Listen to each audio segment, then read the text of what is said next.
للشعب طيب السوري تجيبني في على الحرية سؤالي، وفي الكرامة باعتقادك وفي أنت الاستقلال. الآن تفجيرات الآن اليوم في حلب، نعم. مين يقف وراءها؟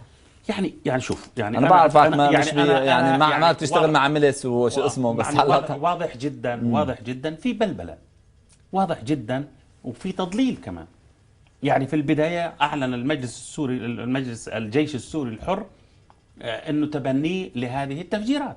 وسمعنا العقيد عارف على ما أعتقد يقول عقيد أنه رياض الأسعد. لا قبل رياض الأسد ايه قال هذا على فرنسا 24. فراس 24 قال انه نحن بس هذا ما وضعنا اعترف عليه خلف الجيش العمليه. الحر في تركيا. بعدين انه قيل لا والله النظام هو، طب النظام بفجر مؤسساته العسكريه وفي حلب اللي هي المدينه اللي وقفت مع النظام.